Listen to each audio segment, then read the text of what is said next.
$1,808 a month. That's what a VA disability rating can pay when your drinking is tied to your service, at 70% in 2026. And here's the part almost no veteran is ever told. The alcohol that grew out of what you carried home, the thing you might feel too ashamed to bring up, can be part of what raises that check. So the question veterans quietly type into the search bar is this: can you get VA disability for alcoholism or substance use? The answer turns on one word the VA almost never says out loud in a denial letter. Get it wrong and the claim is barred. Get it right and a barred claim becomes a winnable one. This is Erica, and let's be plain from the first minute because the topic earns it. Alcohol use disorder and substance use disorder are medical conditions. Not weak willpower, not a moral failing. And the VA does draw a hard line here, one that sounds harsh until you learn the exception sitting right behind it. Kai here, two numbers frame the whole thing. On its own, the drinking pays 0. Tied to a service condition, it can move a rating from 30% to 70.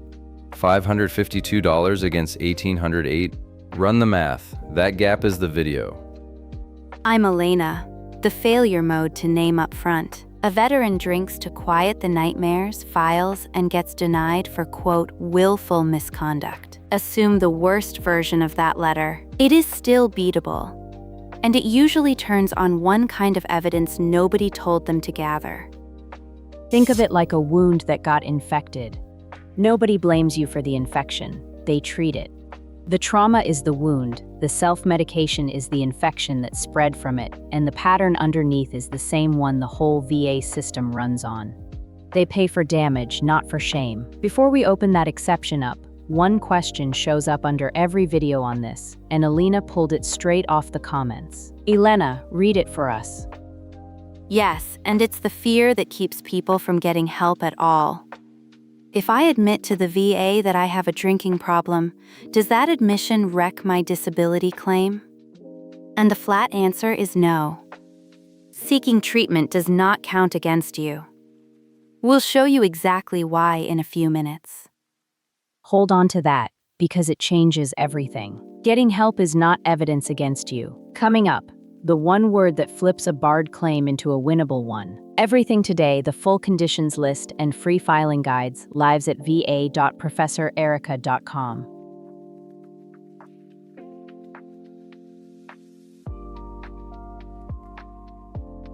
One word splits this entire topic: secondary. But before we open that door, Erica, give them the wall first, the hard part, so nobody files straight into it blind.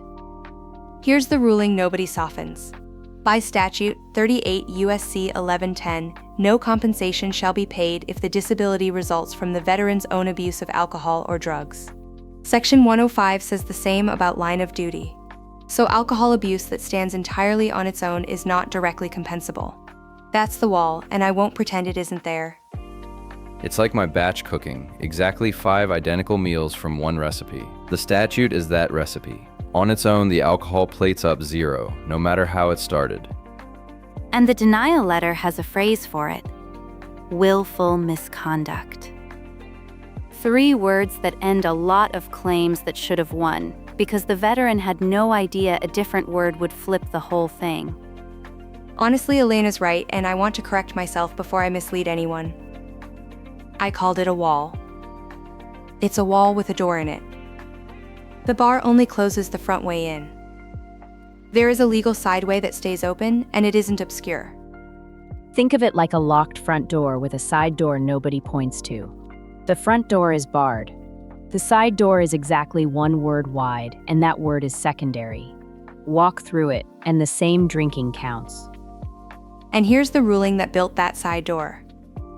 In 2001, a federal court decided Allen versus Principi. Section 1110 does not bar compensation for an alcohol or drug abuse disability that is secondary to a service-connected disability.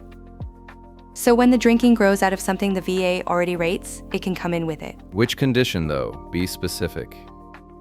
Most often PTSD. Also depression, anxiety, or chronic pain from a service injury. The pattern is self-medication. The nightmares don't stop, so the alcohol becomes the sleeping pill, and the regulation, 38 CFR 3.310, calls that proximately due to your service. And that's the case that should have been made in every one of those willful misconduct denials. When this breaks, it breaks because nobody named the service condition underneath. Front door closed, side door open. That settles the law. What it doesn't settle yet is the money, because the way this pays surprises almost everyone. Kay flagged it, and it's next. Let me pause for just a second, because this genuinely helps.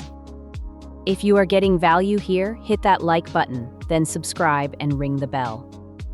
It costs you nothing, and it is the single biggest thing that keeps these videos coming.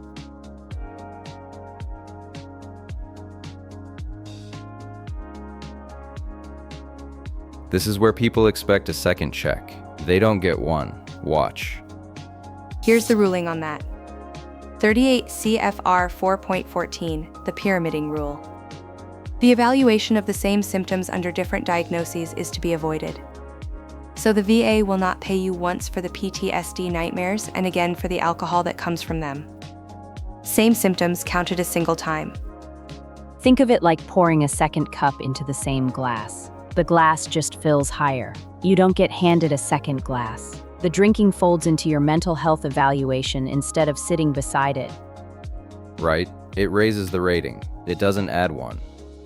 And that single rating runs on one scale, 38 CFR 4.30, the general formula for mental disorders. 6 rungs, and every mental health condition in the book climbs the same ladder. 0, 10, 30, 50, 70, 100. Each rung is a fixed picture of how much the condition takes from your work and your relationships. So here's the mechanism. The drinking brings its own wreckage, the missed shifts, the isolation, the hospital visits. That extra impairment doesn't get its own number.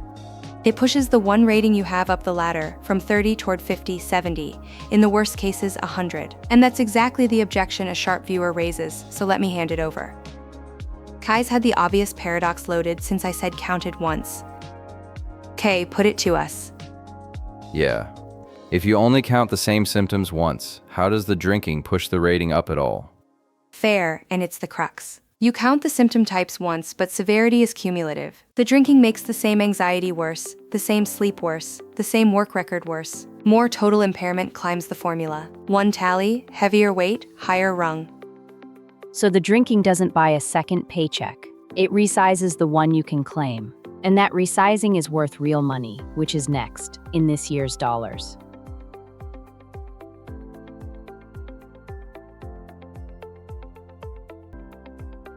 A rating on paper is a percentage. A percentage is a paycheck. So let's make it one veteran in this year's numbers. Meet Sam, 44, an Army veteran already rated for PTSD at 30%. The nightmares never eased, so he drank to get to sleep for years. And a clinician documented the drinking as part of that same condition. Measured honestly, his real impairment sits at 70. That's the worth it number. So watch the gap. At 70%, the VA pays $1,808 a month for a veteran alone in 2026. Before that, at 30%, it was $552.47. Same veteran, same file, the impairment just measured accurately. So the difference on one condition is $1,255.98 every month. Run that across a year and it's about $15,000.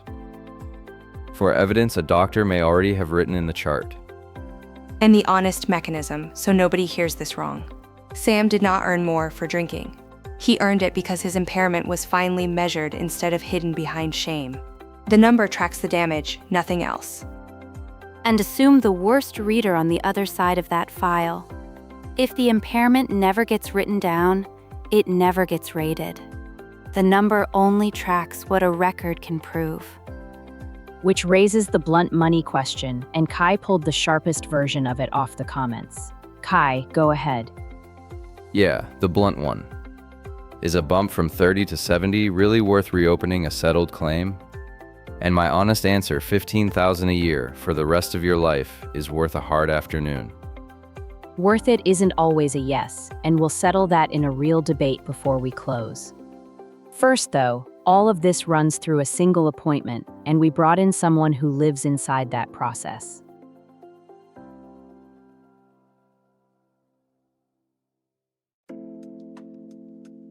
Every dollar we just walked runs through one appointment, the compensation and pension exam, plus the note that ties the whole thing together.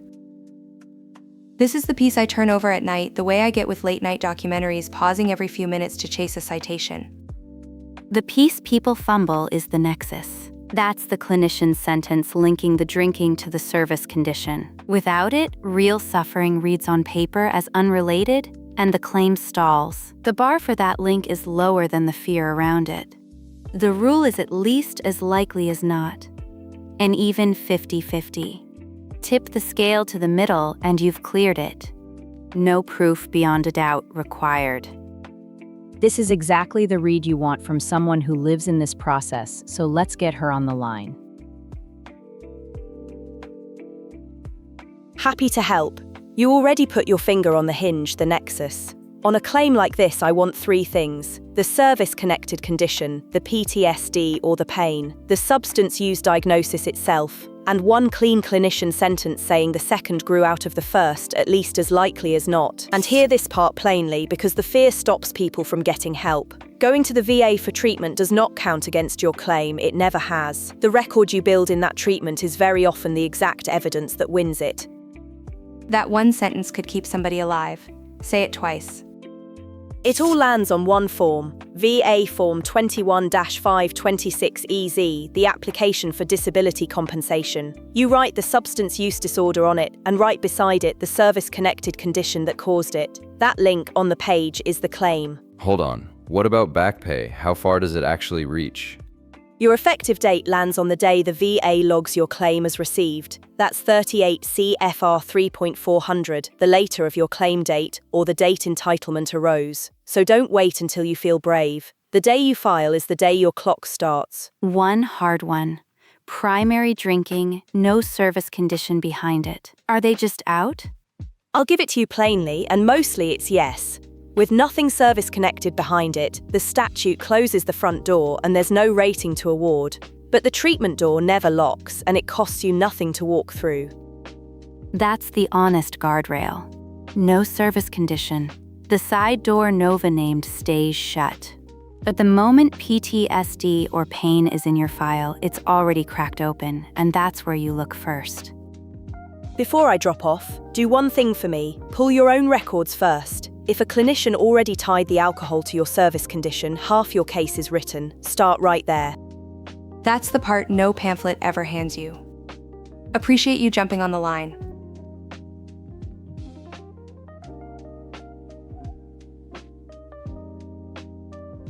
So, the fork we owe you, honestly. Erica says if a service-connected condition is already in your file, you pursue the higher rating, full stop. Kay says your time and your peace are resources too, and a contested reopen can cost more than it pays. Let's pressure test it. Pursue it. If PTSD is already service-connected and a clinician ties the drinking to it, that's the difference between 30 and 70. About $15,000 a year for evidence that already exists. Leaving that unclaimed is leaving it on the table. Slow down. 15,000, yes, if it lands. But reopening a mental health rating means a fresh exam that looks at the whole picture. If your other symptoms happen to improve, that number can move both ways. Kai, put a line on it. When do you tell a veteran to wait? When the nexus sentence isn't written yet. Walk in without it and you're reopening a settled rating on a maybe. Get the letter first, then file. But the standard is 50-50, not certainty. A documented maybe still wins. True. I'm not saying don't file. File with your eyes open and line up the nexus before you start the clock, not after. Erica, does the re-exam risk change your always? It sharpens it. Where the link is documented, pursue it every time. Where it's thin, get the clinician's opinion first, then file. I'll give Kai that. It isn't free. And I'll give Erica this. If the drinking is clearly tied to a rating you already hold, that connection is half built. That one I'd pursue, no hesitation.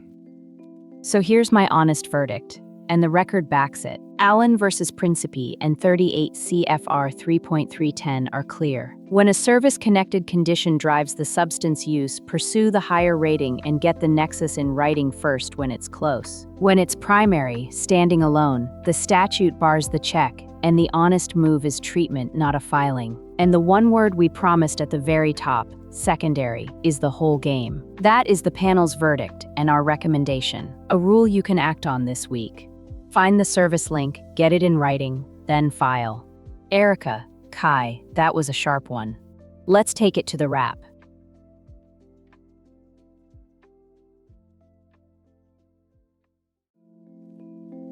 So, the short version. On its own, the alcohol is barred. Grown out of a service-connected condition, it can lift your mental health rating and your check, and reaching for help never counts against you. Next episode, one more condition, and it flips today on its head. A mental health claim that can pay a veteran who never saw a single day of combat. That's the one I'd bookmark. And the move for tonight is small and concrete. Open your own records and hunt for one sentence, anything a clinician wrote tying the drinking to your service condition. If it's already there, half your claim is built and you just haven't filed it. If this pulled one veteran out of a shame spiral and toward filing, hit subscribe, because this series climbs the whole VA system one benefit at a time, and a like tells the algorithm to show it to the next person who needs it. One question we'll leave open, because only you can answer it. Did the VA ever treat your drinking as misconduct instead of a symptom of what you carried home? I learned something putting this one together, and I hope you did too. Cross-domain analogies are cheat codes. Collect them. You earned an 8.9, Nova. The point one is just to keep you humble. This is Professor Erica. Thanks for watching and signing off.